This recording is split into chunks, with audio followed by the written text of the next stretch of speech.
Yo, salut tout le monde, c'est Raiga, on se retrouve aujourd'hui pour la review du scan 680, donc dans le précédent scan, Kaguya, la mère du Rikudo Senin, Otsutsuki ou je sais plus quoi, Ushushuki, c'est pareil, revenez à la vie et prévoyez de tuer l'équipe 7, donc Sasuke utilise son faucon pour récupérer Naruto, tandis que Sakura, Kakashi et Obito passent à un fil de mourir, hein.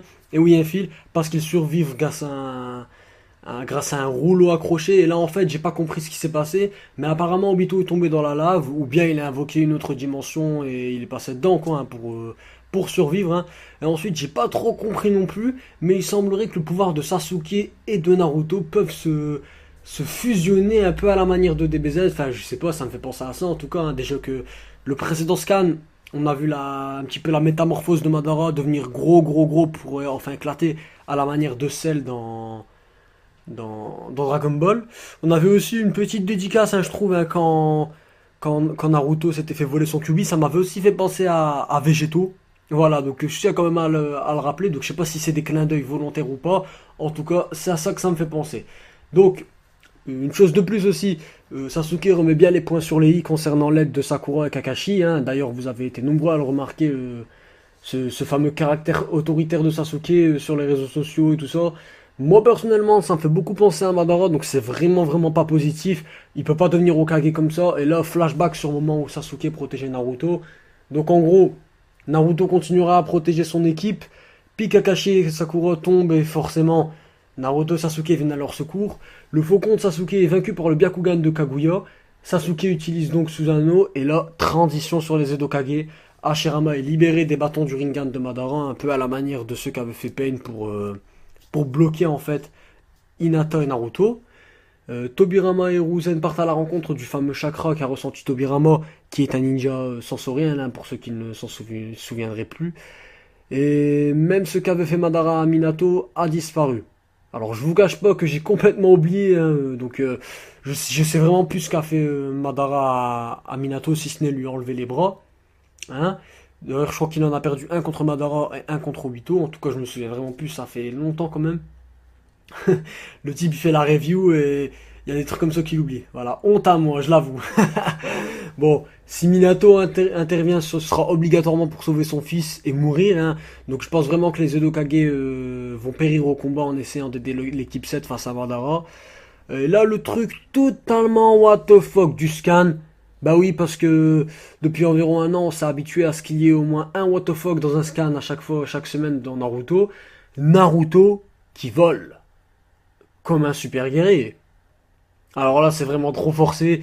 Je sais pas. En fait, sous prétexte qu'il a le chakra du Rikudo comme Madara, bah il peut voler. Alors là, c'est vraiment abusé. Donc logiquement, même Sasuke peut voler. Non mais là, faut pas abuser non plus. C'est vraiment DBZ quoi. Déjà au début du scan, on nous parle de fusion et maintenant de vol. Là, ça y est, ça va être DBZ Shippuden.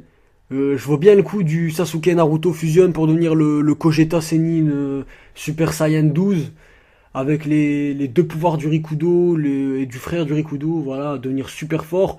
Ce serait vraiment abusé, hein. Faut quand même pas abuser quoi, c'est DBZ Shippuden là. Dernier passage du scan, donc attaque de Kaguya contre Naruto qui est gagné par Kaguya. Un petit peu de logique quand même dans ce bas monde. Puis ensuite Sasuke attaque de front, enfin par surprise je dirais plutôt comme ça, ouais. Une petite diversion, hein. Bon je pense que Kaguya l'a remarqué, hein. Avec son Susanoo en mode fantôme un petit peu à la manière de Madara. Donc bon, une chose est sûre, le combat n'est vraiment pas prêt d'être terminé pour le moment. On va attendre au moins un bon petit tome, hein. Je pense que ça va prendre les 6 ou 7 scans minimum, hein. C'est toujours comme ça. Mais je pense qu'on va avoir de très bonnes révélations sur les Zetsu, sur Kaguya, sur Rikudo et son frère, hein. Beaucoup parlent de sa présence, donc moi écoutez, je vous crois, parce que la dernière fois vous parliez du fait que Zetsu Noir trahirait Madara. Donc maintenant, ça y est, je vais commencer à croire un petit peu la vie des fans parce que j'ai l'impression que Kishimoto il commence à passer un petit peu.